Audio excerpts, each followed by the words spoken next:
কলিতে, কলির কবলে যখন এরা পড়বে, এদের ভজন সাধন জ্ঞান এদের স্বরূপ সত্তা সব ভুলে গিয়ে এরা সবাই নিজেকে চিনতে না পেরে সবাই মায়ার দাস হয়ে পড়ে থাকবে। তাই ভগবান আমাদেরকে পাঠিয়ে দিয়েও তিনি স্থির থাকতে পারলেন না, তিনি স্বয়ং নিজে চলে এলেন কলিযুগে শ্রীধাম নবদ্বীপে। এসে কি করলেন? ওরে, যে কথা দিয়েছিস সে কথা ভুলে গেছিস, মনে নেই তোদের। তাই তোদের কাছে আমার কিচ্ছু চাওয়ার নেই, বলার নেই। অন্তত নিজেদেরকে উদ্ধার করার জন্য একবার দুবাহু তুলে হরি বল বলে দুফোঁটা বাড়ি বলি কৃষ্ণ কৃষ্ণ বলে কাঁদ। তার জন্য সময় খুবই কম আমাদের, ফেরার সময় এসে গেছে। কার জীবনে মৃত্যু আসবে কখন আমরা কেউ জানি না। তাই যতক্ষণ এখনো তাকিয়ে দেখতে পাচ্ছি, কথা বলতে পারছি, এই সুযোগটা নষ্ট করা যাবে না। সংসারের জন্য তো অনেক করলাম, এখনো করতে হবে। এবার নিজের চিন্তাটা তো একটু করতে হবে। যেতে তো হবেই আপন ঘরে, সেখানে যে ফিরবো, সময় তো চলে গেছে, আর বা কতটুকু সময়। তাই তো করুণাময় বললেন, তুমি যেখানে থাকো, যেভাবে থাকো জীব, তাতে দুঃখ নেই, একবার হরিনাম মহামন্ত্র জপ করো। কত দয়াল, কত করুণাময় গৌর সুন্দর। অন্যান্য যুগের মতো রাজা হয়ে বসে নেই তিনি। তিনি জীবের ঘরে ঘরে হাতে ধরে পায়ে ধরে, ধরো নাও গ্রহণ করো।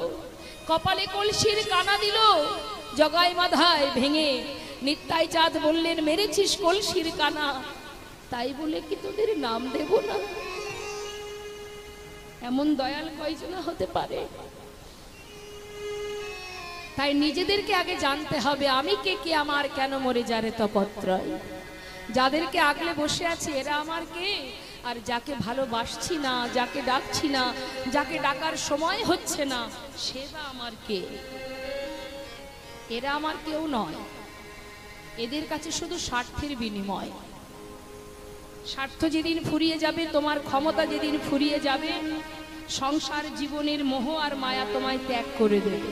কিন্তু যেজন তোমাকে মানব দেহ করে পাঠিয়েছে, সে তো তোমায় ত্যাগ করতে পারবে না। দেখবে শেষের দিনে তোমার আপনজন যারা, কেউ তোমার সাথে যাবে না। ওই হরিনাম তোমার পাছু পাছু যাবে। নিতাই গৌর হরি বল, হরি বল। তাই তো বৈষ্ণব মহাজন বলেছিলেন, ওরে, এই সুন্দর মানব দেহটা পেয়েছো, কৃষ্ণ ভজনের মানব দেহ। এই সুন্দর সোনার দেহটা একদিন পুড়ে ছাই হয়ে যাবে, আপন জন তোমায় ভুলে যাবে। তাই ভুল করে একবার বিচার করো, আপন কে, প্রকৃত আপন কে তোমার?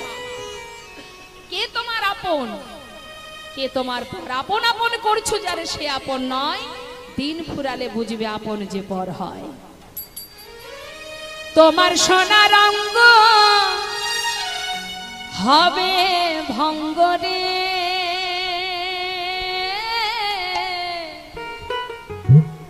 যেদিন পুড়ে হবে ছাই নীল আকাশে। কিচ্ছু থাকবে না বাবা আমাদের। ওই শ্মশানে যেদিন দেহটা পুড়ে ছাই হয়ে যাবে, আমার বলতে মারামারি হানাহানি তো অনেক করলাম, কে নিয়ে যাবে আমাকে? কি হবে সেদিন? সঙ্গে করে পাঠিয়ে দেবে সবকিছু? দেবে না, কেউ যাবে না, দূরে সরে যাবে। এক মুঠো ছাই নীল আকাশে যাবে উড়ে কয়লারি ধোঁয়া।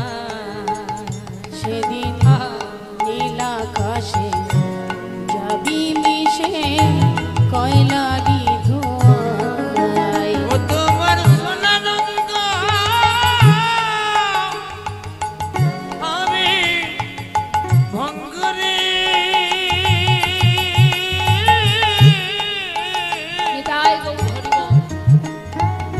যেদিন পুড়ে হবে ছাই নীল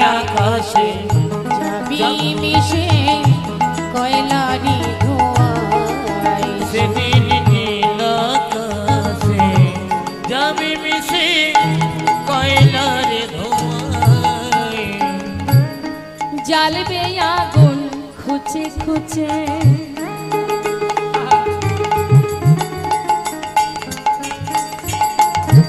দেহটা পুড়তে গেলে যদি না পড়ে তার জন্য সুব্যবস্থাও করে দেবে। চোখের নিমিষে ভস্ম হয়ে যাবে তুমি। জ্বালবে আগুন খুঁচে খুঁচে, মারবে বাড়ি হাড়ের গিঠে রে। ওই জ্বালবে আগুন খুঁজে খুঁজে, মারবে বাড়ি হাড়ের গিঠে রে। সেদিন পিঠের চামড়া যাবে ফেটে রে। সেদিন পৃথিবীর চামড়া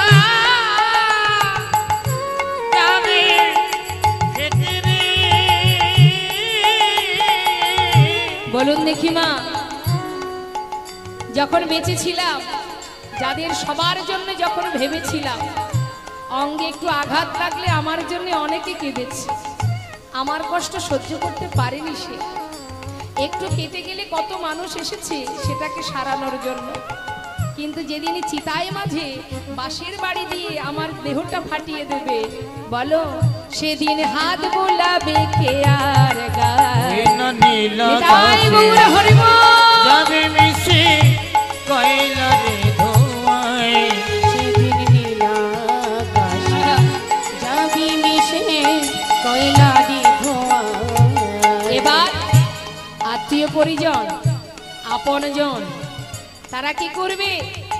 স্ত্রী পুত্র পুকুর ঘাটে স্নান করিয়া ফিরবে ঘরে গো। তোমার স্ত্রী পুত্র ওই পুকুর ঘাটে তারা স্নান করিয়া ফিরবে ঘরে গো। তারা দুদিন পরে ভুলে যাবে গো। ও তারা দুদিন পরে ভুলে যাবে গো। এই বিশ্ব দুনিয়ায় হরিবোল। নীল আকাশে যাবি মিশে কয়লারি ধোঁয়া। সেদিন নীল হরিবোল হরিবোল। যাবে মিশে কয়লার ধোঁয়ায়। বিচিত্র নাট্যমঞ্চ সংসার জীবন। অভিনয় যখন শেষ হয়ে যাবে, আপন গন্তব্যস্থলে আমাদের ফিরতে হবে। সিনেমা হলে যখন সিনেমা দেখতে যাওয়া হয়, হলের মধ্যে যাওয়া মাত্রই পর্দার রংটা কি থাকে?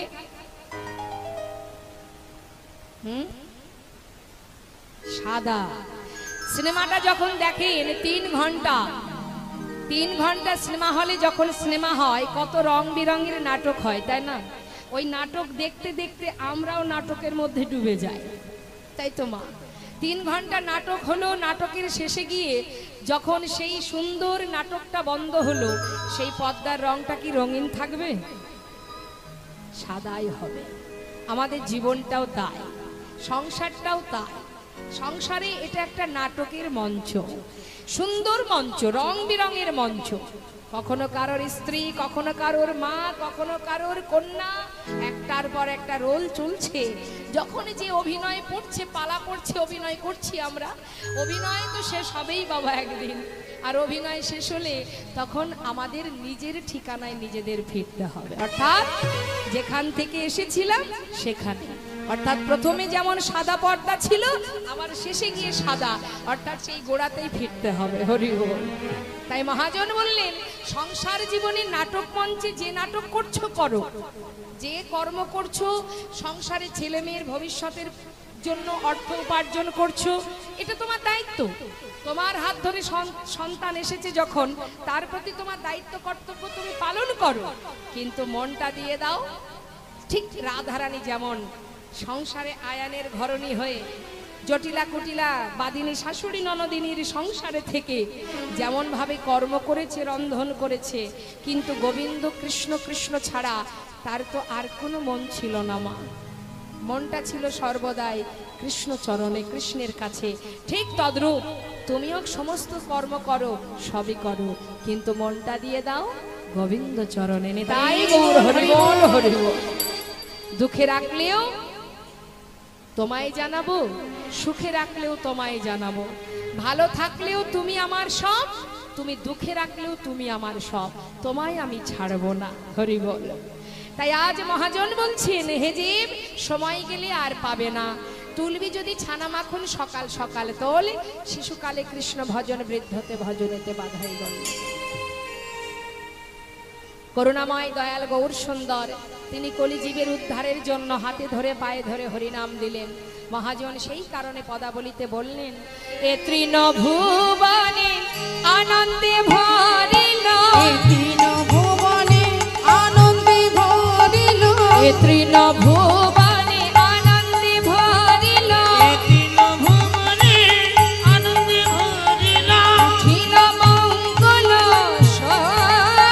এ তৃণ ভুবনে আনন্দে ভরিল, উঠিল মঙ্গল শোন। কহে প্রেমানন্দে এমন গৌরঙ্গ, কহে প্রেমানন্দে এমন গৌরঙ্গ, কহে প্রেমানন্দে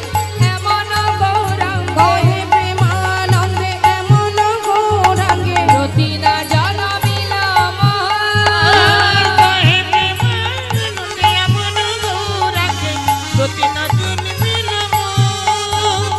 রতি মতি হল না গো, ওই রতিমতি হলো না নানা রতি মতি হল না,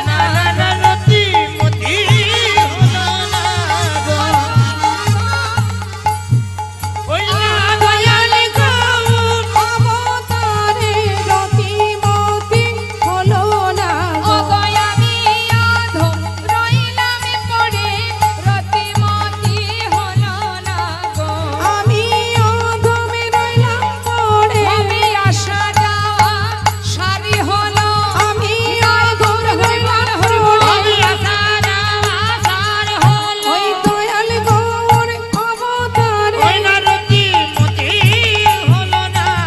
কহে প্রেমানন্দে এমন গৌরাঙ্গে রতি না জন্মিল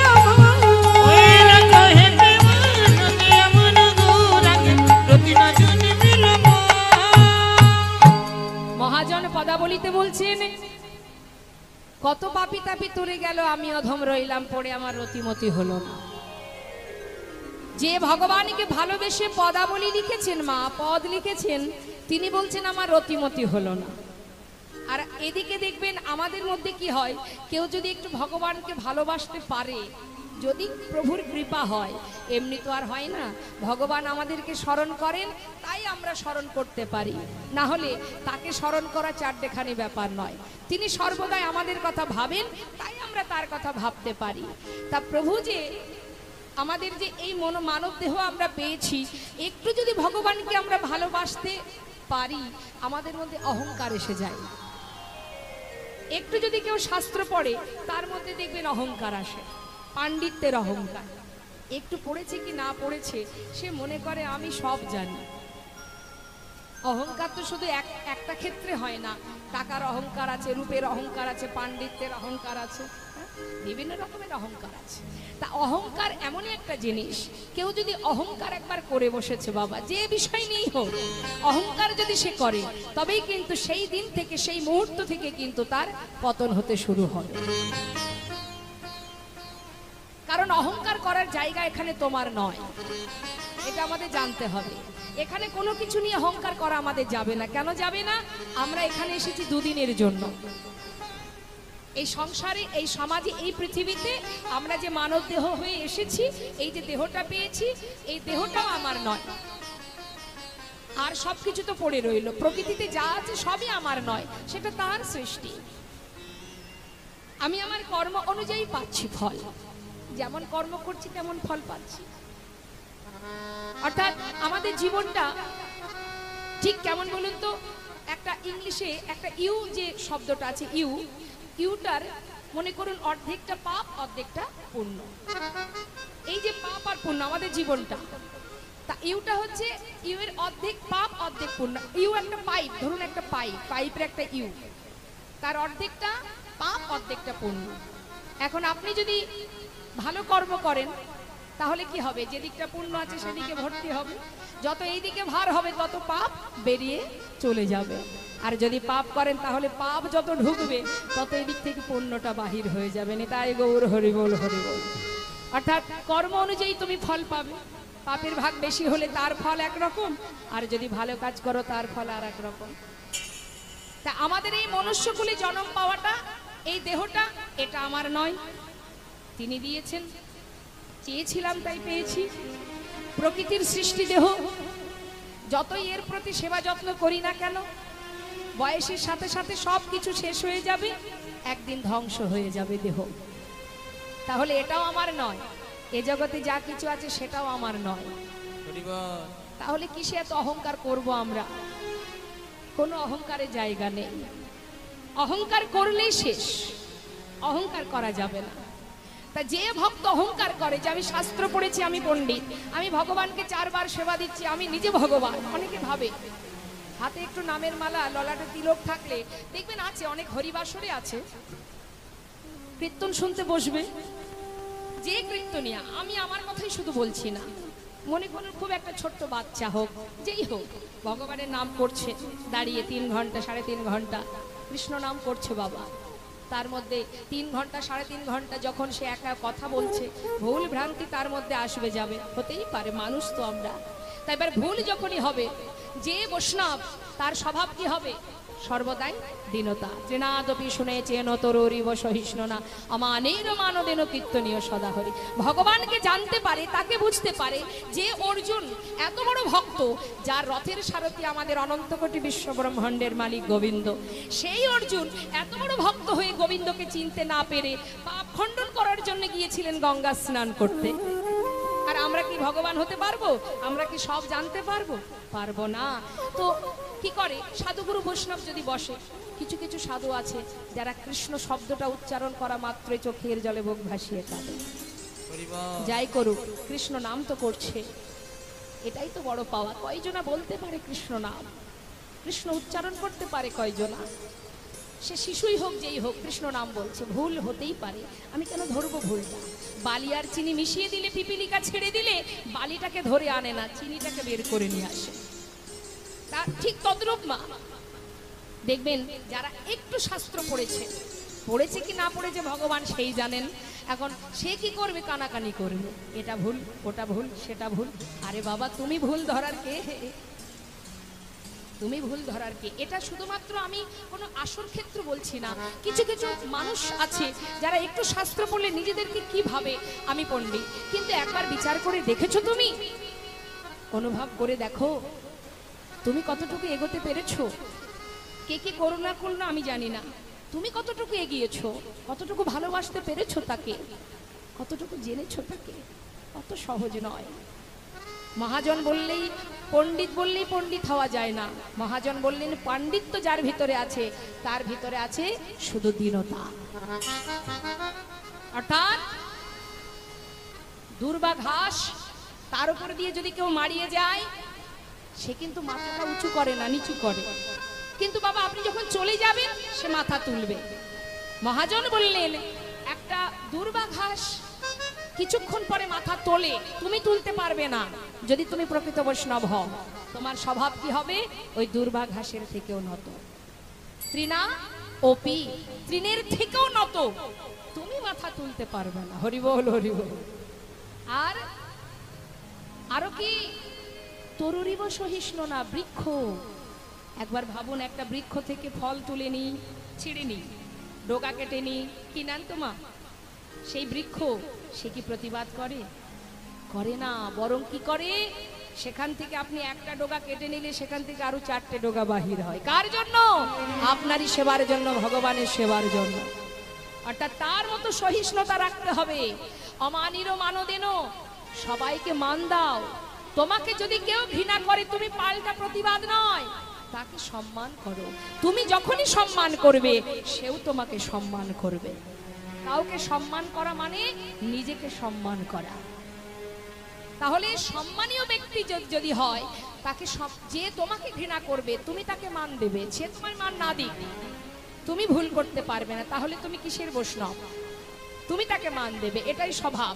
এই কথাটা কে বলেছিলেন? মহাপ্রভু নিজে। কাকে? ষড়গোস্বামীর মধ্যে এক গোস্বামী, যার নাম রঘুনাথ দাস গোস্বামী। রঘুনাথ গোবিন্দকে পেতে গেলে, কৃষ্ণচরণ লাভ করতে গেলে সবার আগে এই শ্লোকটি গলার মালা করো। কীর্তনীয় সদাহরি, সর্বদাই ভগবত চিন্তা, কৃষ্ণ নাম উচ্চারণ করো, তার চিন্তা করো, তাকে ভালোবাসো। কে কি করলো, কার কি হলো, কোনটা হলো না, আমার ও দেখার কাজ নয়। নিজের কর্ম নিজে করো। নিতাই গৌর হরি বল, হরি বল। তাই মহাজন বললেন দীনতা না থাকলে ভগবানকে পাওয়া যায় না। তাই যে মহাজন পদাবলী লিখেছেন, আজ তিনি বলছেন কত পাপী তাপী তুমি পার করে নিলে, আমি অধম রইলাম পড়ে। প্রভু আমাকে তুমি গ্রহণ করো, তোমার চরণে ঠাঁই দাও। শুনলাম আমরা গৌর কথা, এবার যাব আমরা লীলা কথায়। জয় নিতাই, জয় গৌর। মায়েদের আরেকবার উলুধ্বনি, আরেকবার উলুধ্বনি। নমস্কার। এই হরিবাসরে সকলকে আমারও আমাদের তরফ থেকে অসংখ্য প্রণাম ও শ্রদ্ধা, ভালোবাসা। আমরা মাননীয়া শ্রীমতীর কীর্তন আমরা অনেক শুনেছি, বা আমরা পাগল ওনার কীর্তনে। হ্যাঁ, আমরা এসেছি কামারপুকুর থেকে, হয়তো অনেকেই চিনবেন আমাদেরকে এখানে, কিন্তু আমরা ইউটিউবে, মোবাইলে রেগুলার প্রতিদিন সকালে ওটা প্রথম কাজ। তা আমরা এত কাছে পেয়েছি যখন ওনাকে, আমরা আমাদের তরফ থেকে কিছু ফুলের মালা আর ওই কৃষ্ণ আর রাধিকার একটা পট এনেছি, আমরা সকলে মিলে ওনার হাতে এখন তুলে দেবো। হরি বল।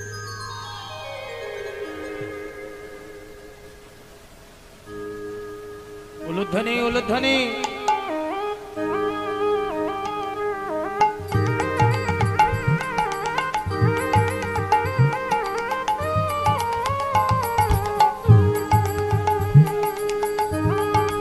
উলুধ্বনি।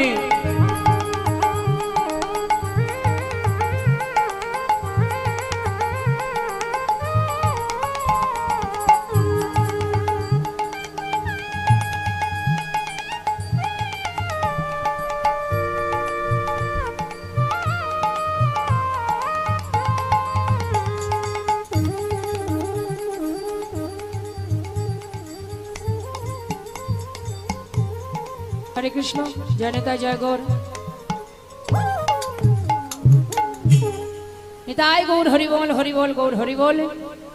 এত সময় আমরা গৌরের কথা শুনছিলাম, সেই সঙ্গে কিছু আমরা নিজেদের ভুলটাকে একটু পরিবর্তন করানোর জন্য কিছু কথা আমরা আস্বাদন করলাম। এবার চলে যাব আমরা লীলা কথায়।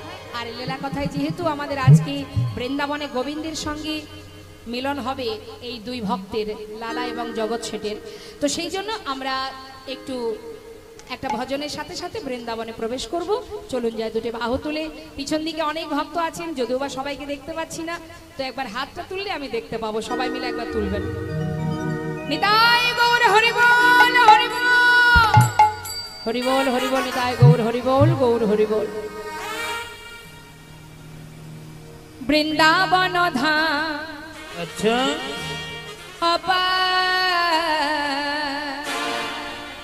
जपे जा राधे राधे, राधे श्याम राधे।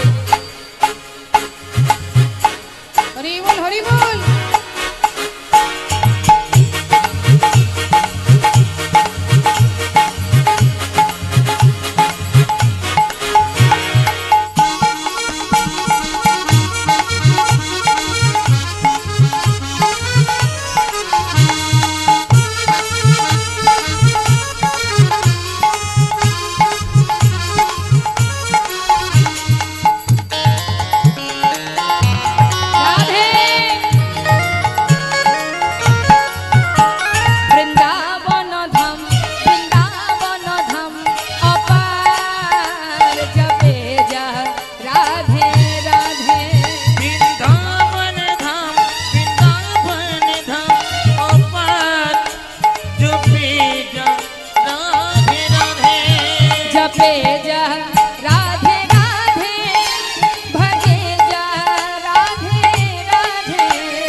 जो राधा राधा गावे वो प्रेम पदार्थ पावे जो राधा राधा गावे जो प्रेम पदार्थ पावे वो को है जाए अच्छा। वो को है जाए बेड़ा पार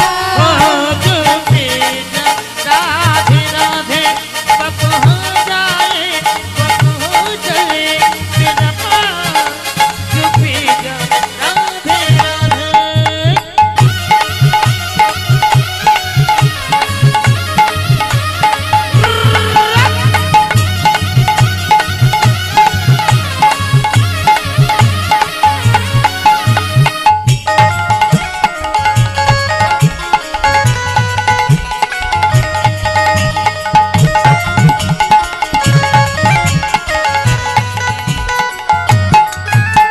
जो राधा नामी ना हो तो रसरा जब बेचारा रहता जो राधा नामी न हो तो रसराज बेचारो रोतो।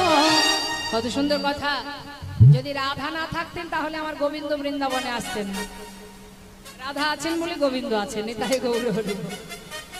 তাই তো মা তা দেখুন আজ মহাজন বলছে जो राधा नामी ना हो तो रसराज बेचारा रहता जो राधा नामी न हो तो रसराज बेचारो रोतो।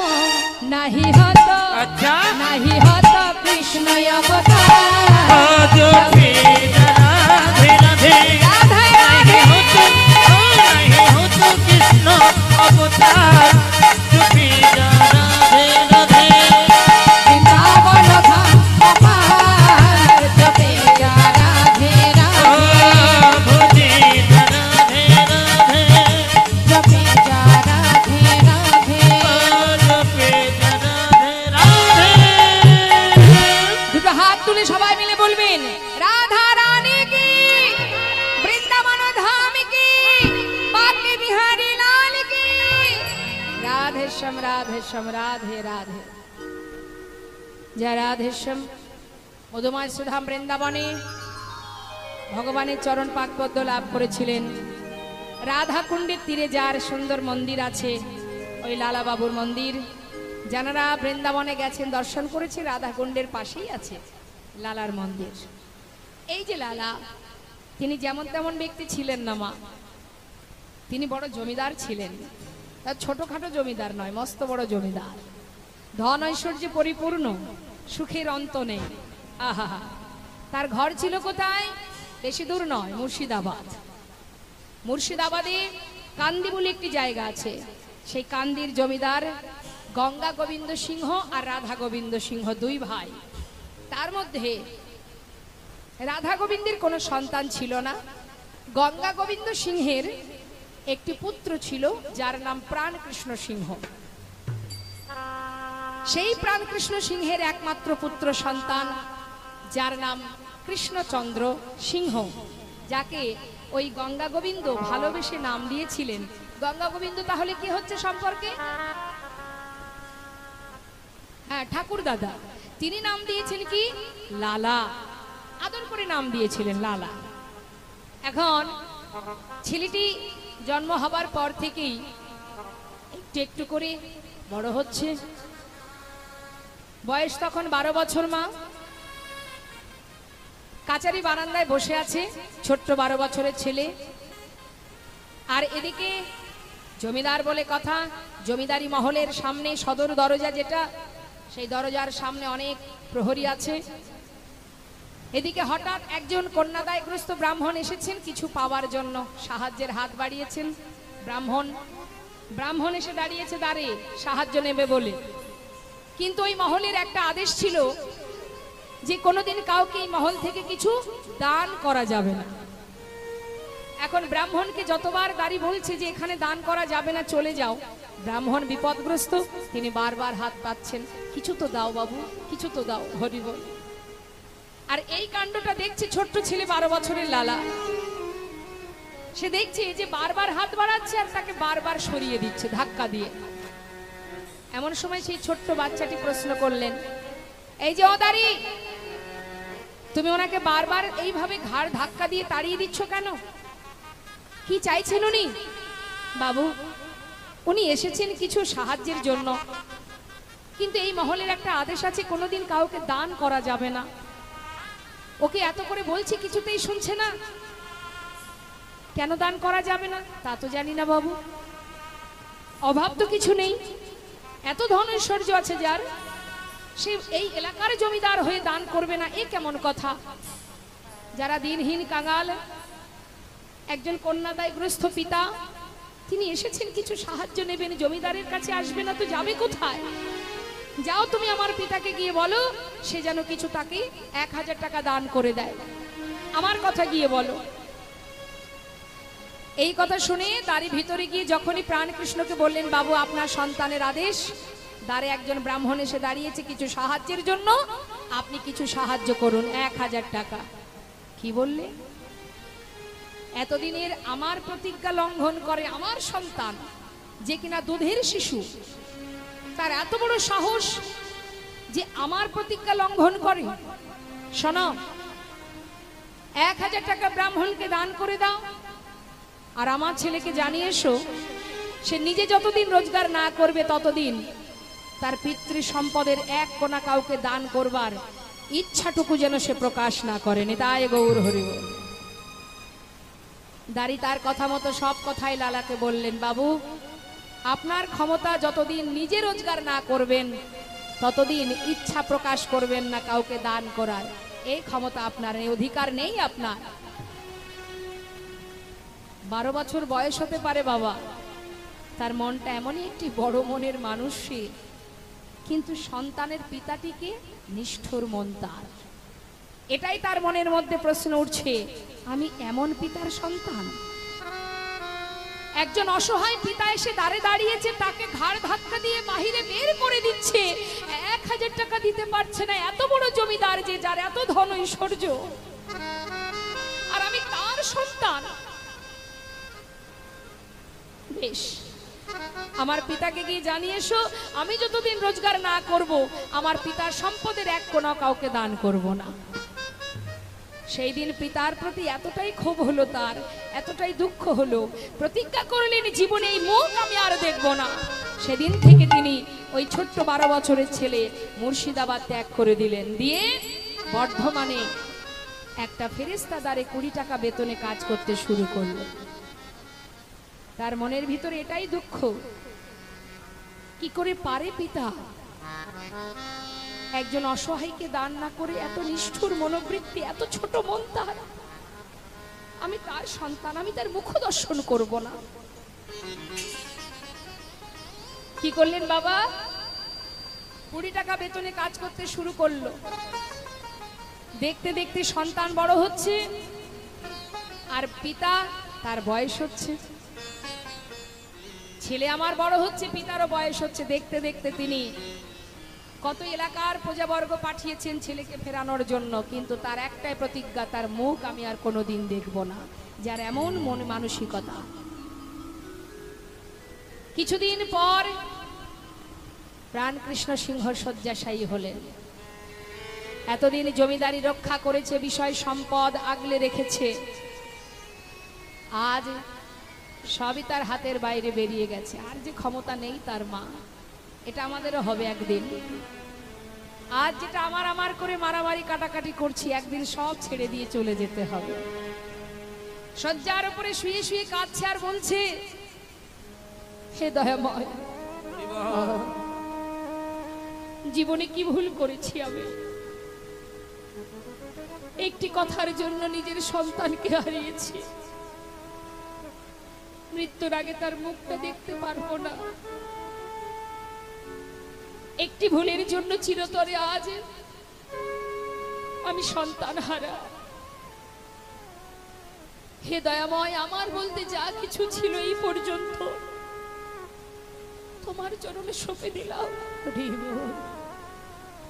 আমার একমাত্র পুত্র, চোখে দেখতে পেলাম না তাকে, আমারই ভুলের জন্য।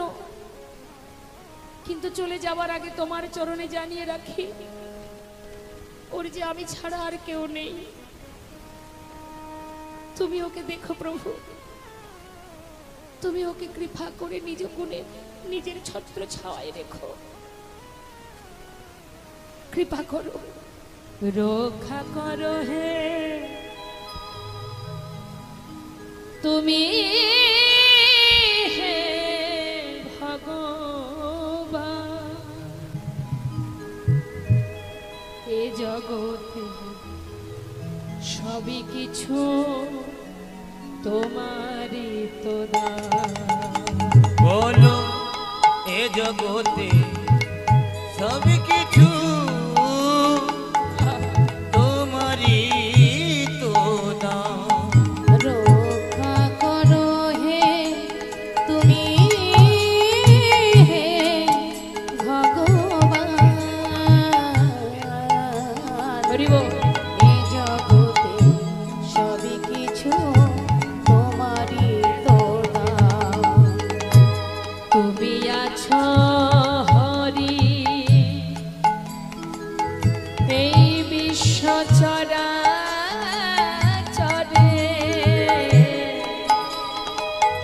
তুমি আছো হরি এই বিশ্ব চরাচরে। শেষের দিনে হরি ডাকিব তোমারে।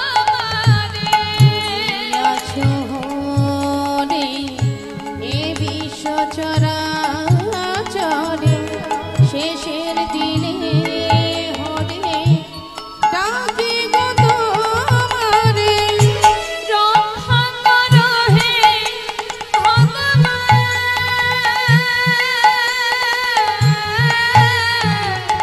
রক্ষা করো হে ভগবান। একবারে রক্ষা করো হে ভগবান। একবারে রক্ষা করো হে তুমি গৌর হরি বল, গৌর হরি বল, হরি বল। ভগবান। বলো এ জগতে